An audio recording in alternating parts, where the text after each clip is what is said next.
So welcome back. These are pictures from Miami, where the fashion designer Gianni Versace has been shot dead outside his villa on the Ocean Drive. These are the scenes where police are now carrying out a huge operation to try to find out any clues that might still be around in the area.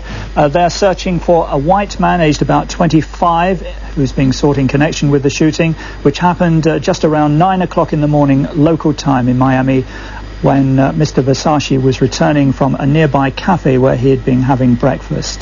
Mr. Versace, of course, one of the world's top fashion designers, whose designs are famous in all the big fashion centres such as Paris, Rome and London. No indication yet why he was targeted, but nonetheless the police in Miami are saying that this was a deliberate drive-by shooting. And Mr. Versace, as we can see from the bloodstains there on the steps, was apparently killed as he tried to re-enter through the large metal gates to the villa. Well, joining us now on the phone from Miami is Martin Langfield, the Reuters bureau chief there. Martin, what more can you tell us about what has happened?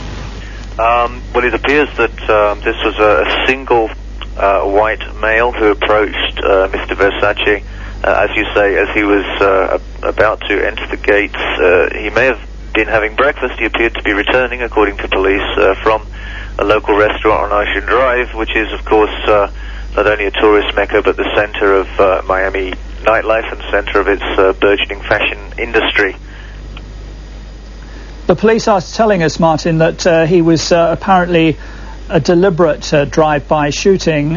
Would there be any reason why an Italian fashion designer would be targeted in such a way?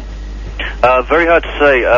The drive-by notion, I'm not sure if that's confirmed. Our understanding was that somebody walked up to him, but it would appear to have been a deliberate attack. We have an unconfirmed report that he was shot in the head, and police are saying that he was certainly shot at close range.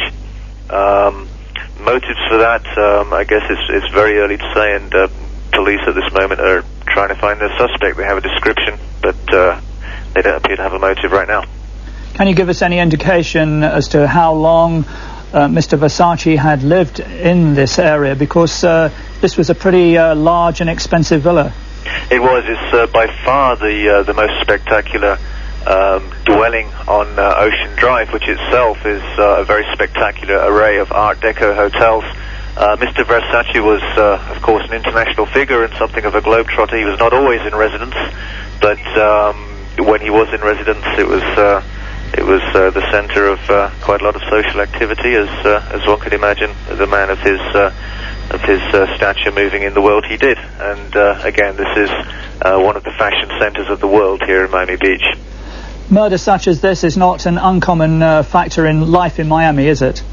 There are a great deal of shootings in Miami, as you know, some which receive a lot of attention, involving tourists, visitors who get lost. The city government has put up little orange suns all over the safe routes, the safe parts of the city, but it's very easy to take a wrong turn and find yourself in a situation or in an area where you would rather not be. Only yesterday, but there was an apparently drug-related shooting of 4 people on Miami River, on a boat on Miami River, and there's rarely a day goes by without a shooting of some kind being reported.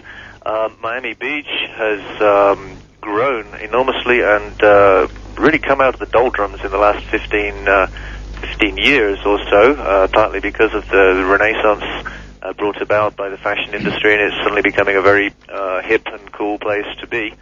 But even on Miami Beach, there are reports from time to time of Miami gangs shooting out, having turf wars and so forth. We just don't know if this is what is involved in Mr. Versace's slaying.